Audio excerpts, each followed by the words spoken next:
यादों का idiot box with Nilesh Mishra. दोस्तों, आज की कहानी का नाम है बगल की सीट वाली लड़की पार्ट 1 और इसको लिखा है मैंने। क्यों करते हैं ये फर्जी तकल्लुफ, ये गालों पे कोनों से कोनों तक लटकती मुस्कुराहट, ये लच्छेदार अंग्रेजी, ये बेवजह सामान उठाने में मदद करने की पेशकश। अरे भाई क्यों? मैं प्लेन के अंदर घुसते ही हर बार की तरह बेतहाशा चिड़चिड़ा हो गया था। एक बेहद अर्जेंट मीटिंग के लिए अचानक दिल्ली भेजा जा रहा था।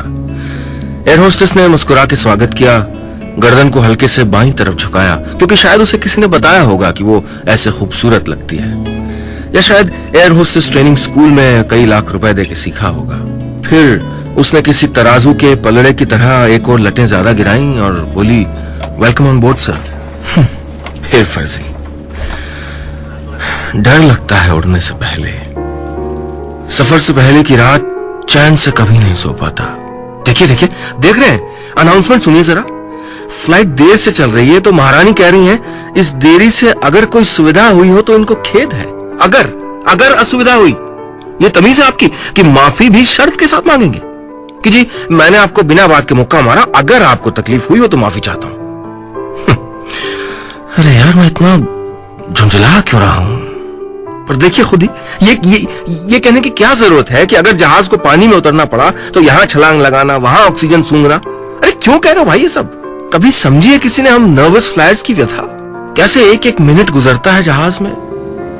शायद मैं इसलिए भी फ्लाइट्स पे कुछ ज्यादा चिड़चिड़ा हो जाता हूं, क्योंकि फ्लाइट्स में डर के जिसका हाथ थाम लिया करता था उसने मेरी जिंदगी से हाथ खींच लिया। शायद मैं इसलिए आज हर बात पे झल्ला रहा हूं, क्योंकि ऐसा लग रहा है जैसे बस मैं ही हूं इस पूरे जहाज में जो अकेला है। बाकी सबके पास बीवियां हैं, बॉयफ्रेंड्स, गर्लफ्रेंड्स हैं। मेरे पास तो लड़ने को भी नहीं बचा कोई। अब एक बेवकूफ लड़की न जाने कब जिंदगी से चली गई, पर मन से जाने का नाम ही नहीं लिया। इतने साल कितने जतन किए, कितने पागलपन पाले, कितनी बुरी लतें पाली और छोड़ दी, पर यह कमबख्त मन एक शैतान बच्चा हो जैसे, जो किसी तरह बहलता ही नहीं। सपनों का लड्डू खिलाओ, उम्मीदों का शहद चटाओ, यारों के साथ का खिलौना पकड़ाओ, फिर भी अकड़ू बना रहता है। शायद किसी का साथ चाहता है फिर से। शायद मुझसे कहना चाहता है कि बेटा बहुत बरस बीत गए तुझे देवदास बने बने, अब ये हसीन ट्रेजेडी भूल जा और किसी हसीना के हुस्न का दामन थाम ले। लेकिन कहां ढूंढे भैया दामन? यहां दफ्तर की मसरूफियत के लंगोट से पीछा छूटे तब तो थामे ना किसी का दामन।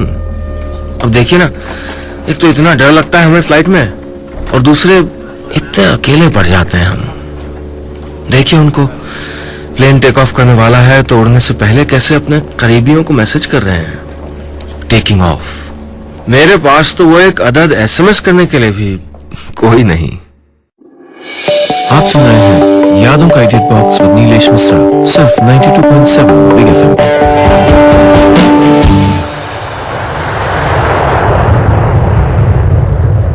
फ्लाइट चल पड़ी।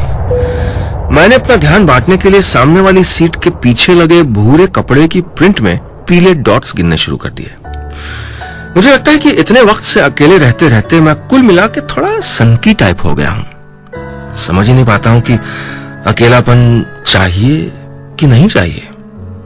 अकेलेपन की चिड़िया फुर्र फुर्र करके एक कंधे से दूसरे पे बैठती रहती है कमबख्त। अकेलापन। लोगों के लिए अकेलेपन के अलग अलग मायने होते हैं। कुछ के लिए ये मकान मालिक है जो आता है अपना हिसाब बराबर करने, लेकिन महीने 2 महीने में एक बार सर पे नहीं बैठा रहता। कुछ के लिए ये घर के बगल में अपनी पत्नी को रोज गाली देके पीटने वाला पड़ोसी है, जिससे नफरत होती है, पर जिसका चेहरा रोज शाम फिर भी देखना पड़ता है। कुछ लोगों के लिए ये अकेलापन वो यार है जो जब चाहता है धमक पड़ता है। मैं अकेलेपन की एक छोटी सी पुड़िया बना के जेब में रखता हूं, क्या जाने कब काम आ जाए। जब मन किया निकाली और थोड़ा सा अकेलापन फांक लिया। अच्छा लगता है कभी कभी, लेकिन कभी कभी बड़ा अखरता है, जैसे अचानक आंख में कोई कंकड़ चला गया हो। जैसे अचानक गलती से अपनी जबान काट ली हो, जैसे घर में चलते चलते धड़ से घुटना मेज के कोने से लग गया हो। ऐसे ही होता है ना अकेलापन, मेज के नुकीले कोने की तरह। आप भी सोच रहे होंगे अकेलेपन पे पीएचडी लिखने बैठ गया कमबख्त फ्लाइट पे।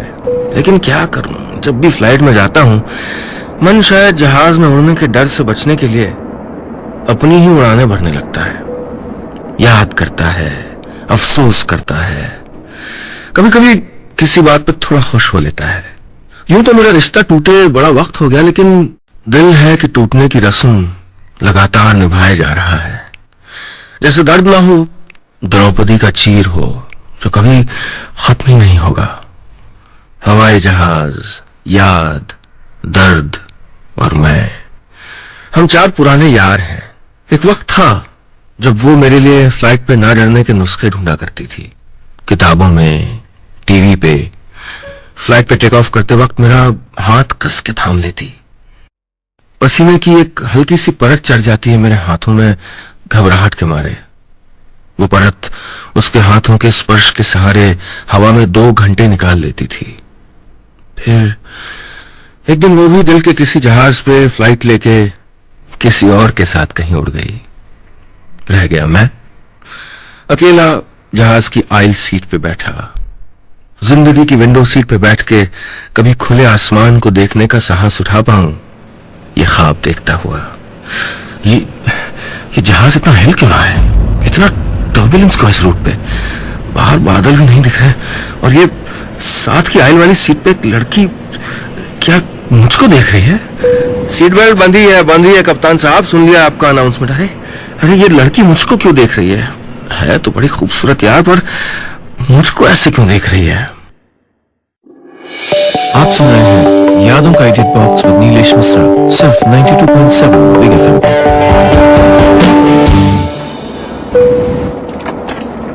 अगर भावनाओं के गणित के हिसाब से देखा जाए तो स्थिति काफी अनुकूल है। ये तस्वीर बस कुछ ऐसी ही थी जैसे हम कॉलेज के दिनों में चाहते थे।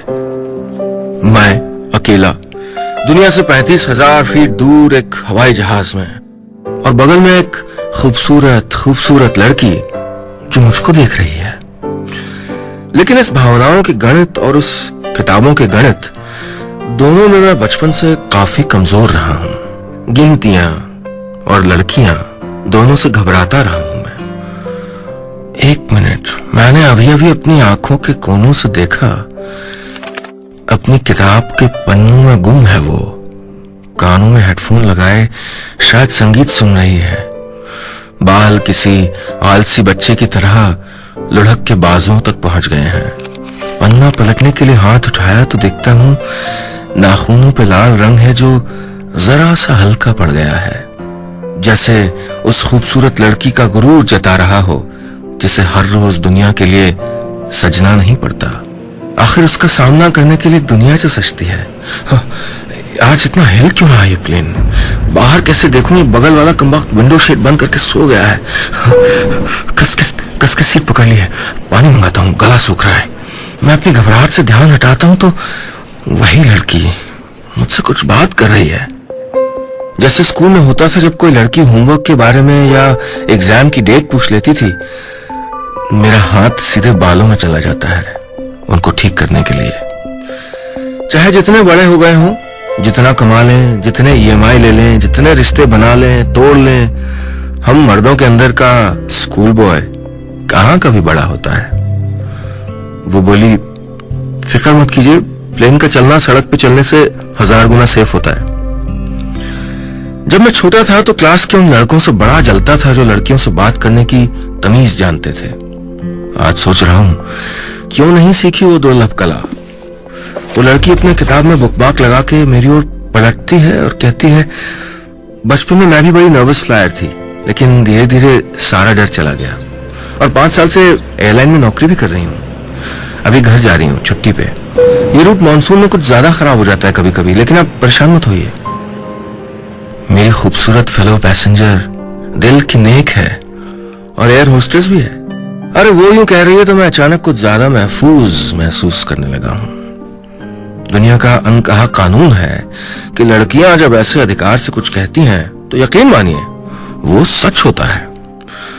बस आधे घंटे में पहुंच जाऊंगा दिल्ली, कुछ घंटे घूमूं फिरूंगा, रात को क्लाइंट से डिनर पे डील करके लास्ट फ्लाइट से घर वापस।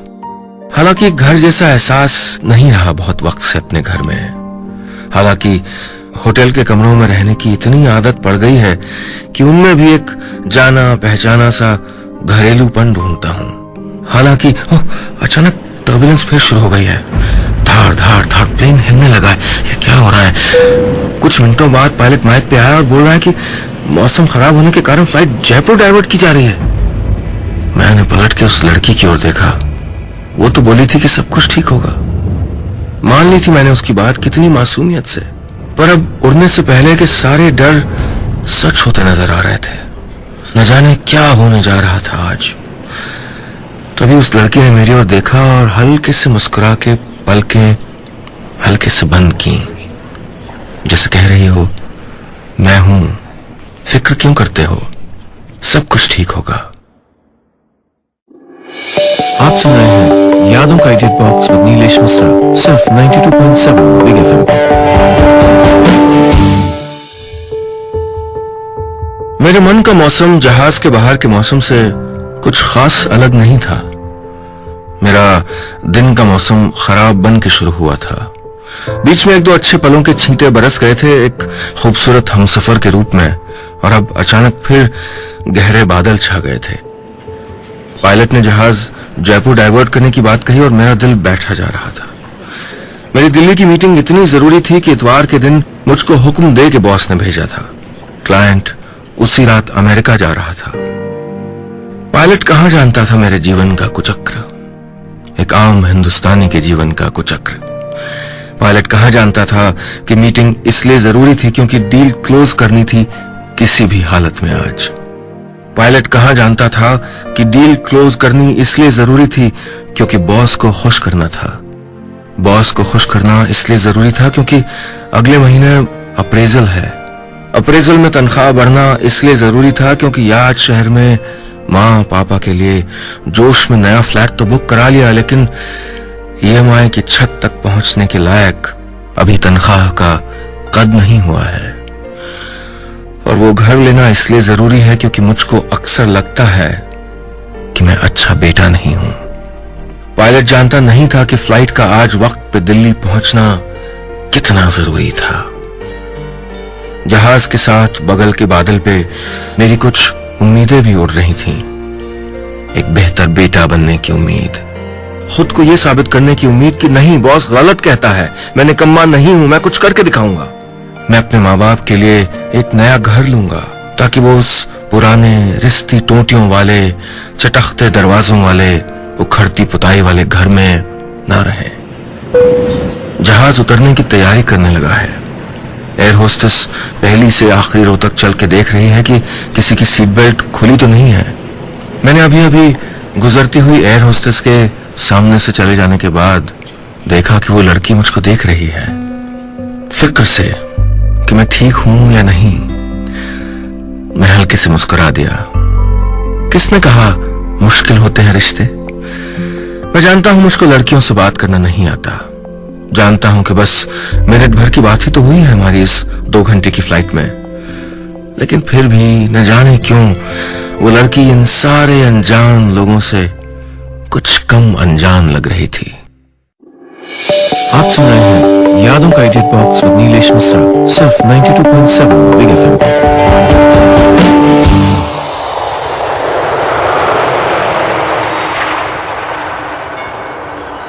जहाज जयपुर में उतर चुका था। मेरा सर फटा जा रहा था, दिमाग एकदम काम नहीं कर रहा था। अपना लैपटॉप बैग उठा के मैं धीरे धीरे चल पड़ा।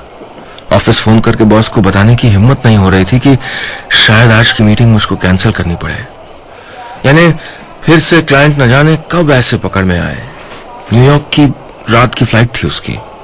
उससे पहले अगर मैं उससे मिल लेता तो पिछले कई सालों में मेरी सबसे बड़ी डील हो सकती थी आज। क्लाइंट से फोन पे बातें अच्छी हुई थी। क्रिकेट का शौकीन था। मैंने भी उसी तरह से प्लान करके मीटिंग वहां रखी थी जहां बड़े स्क्रीन पे मैच दिखाया जाता है। मुझको क्रिकेट से नफरत है, लेकिन पिछली शाम जब बॉस ने जाने को कहा था तब से इंटरनेट पे छान चुका था कि क्रिकेट की दुनिया में क्या हो रहा है। इतनी जरूरी थी मेरे लिए ये मीटिंग। लेकिन अब बैठा था एयरपोर्ट के अराइवल एरिया में, मुफ्त में चाय और एक ठंडा सैंडविच बांटा जा रहा था हम सबको बोर्डिंग कार्ड दिखा के। पता नहीं कब दिल्ली की फ्लाइट चलने वाली थी। मैंने आधा सैंडविच खा लिया और आधा फेंकना चाहता था, लेकिन याद शहर की सुबहों की, सुबह नाश्ते की मेज पे पापा की कही बात याद आ जाती थी। खाना फेंकना नहीं चाहिए, किसान कितनी मेहनत से अनाज उगाता है। अचानक दूसरी तरफ नजर गई तो देखता हूं वो लड़की मेरी तरफ ही चली आ रही है, हाथ में कॉफी शॉप से खरीदी कॉफी और सैंडविच लेके। मेरी धड़कनें तेज। साथ में बैठ गई और कहा, अब तो ठीक है आप, जहाज जमीन पे है और आप भी। मैं मुस्कुरा पड़ा। वो बोली, मैंने एयरलाइन वालों से पूछा है, वो दिल्ली से कांटेक्ट कर रहे हैं, जैसे विजिबिलिटी ठीक होगी ये दूसरा प्लेन अरेंज करवाएंगे। मैंने कहा जी। फिर कुछ देर खामोशी। मैं एयरलाइन की दी हुई मुफ्त की चाय पी रहा था, ये खास ध्यान रखते हुए कि चाय पीते वक्त आवाज न करूं। पापा ने बचपन में बताया था कि ये बैड मैनर्स होते हैं। असल में आज शाम दिल्ली में मेरी बहुत बहुत इंपॉर्टेंट मीटिंग है। मैंने कहा, अगर मिस हो गई तो। आगे कुछ नहीं कहा। क्या बताता उसे कि इस एक मीटिंग का रिश्ता मेरे माँ बाप के नए अपार्टमेंट से था।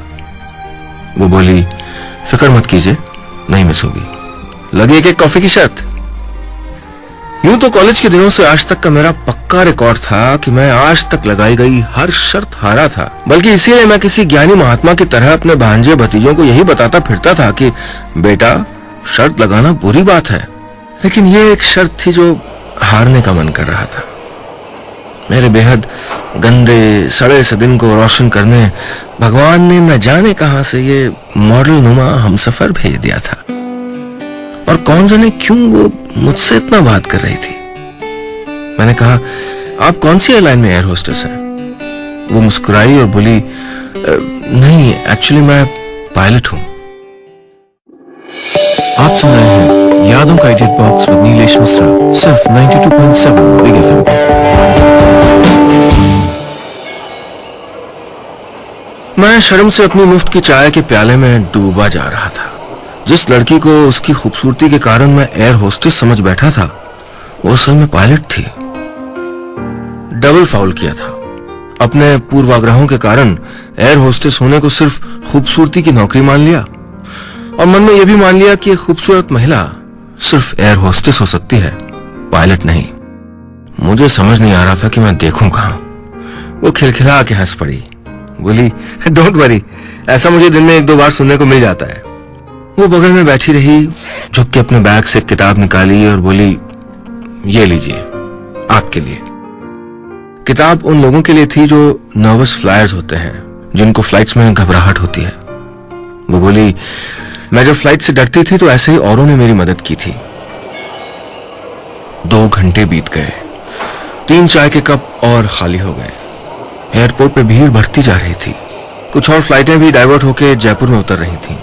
मैं लगातार घड़ी देख रहा था, अपनी मीटिंग के बारे में सोच रहा था, और खुद को सुन के आश्चर्य भी कर रहा था। ऐसी ऐसी चीजें उस लड़की को बता रहा था अपनी जिंदगी के बारे में, जो कभी किसी अजनबी को नहीं बताई। कैसे मेरी एमबीए की ढेर सारी फीस देने के लिए जिस दिन पापा ने अपना एफडी तोड़ा था, मैं बैंक उनके साथ गया था। कैसे हाथ हल्के से कांपे थे उनके फॉर्म भरते हुए। कैसे माँ ने सोने के कड़े और दादी के दिए जेवर बेच के घर बनवाया था। कैसे दिवाली की रात मैं घर के अंदर ही बैठा रहता हूं।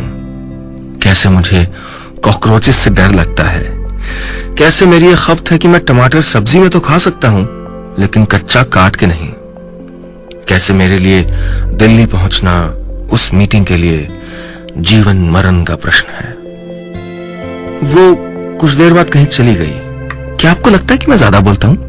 मेरे दोस्त अक्सर यही ताना कसते थे मुझ पे याद शहर के गांधी कॉलेज में। ओ, 1 मिनट, वो वापस आ गई है। बोली, चलिए, आप इतने परेशान दिख रहे हैं तो हमें भी कुछ इलाज ढूंढना पड़ा। मैंने उसे देखा, वो मुस्कुराई। 2 मुर्गे और मिल गए हैं दिल्ली चलने के लिए। मेरे कलीग्स हैं, चारों लोग एक टैक्सी शेयर कर लेते हैं, खर्चा बढ़ जाएगा और रास्ता कट जाएगा। नहीं, और अगर ऊपर वाले ने चाहा तो आपकी मीटिंग के लिए भी शायद आप टाइम से पहुंच जाए।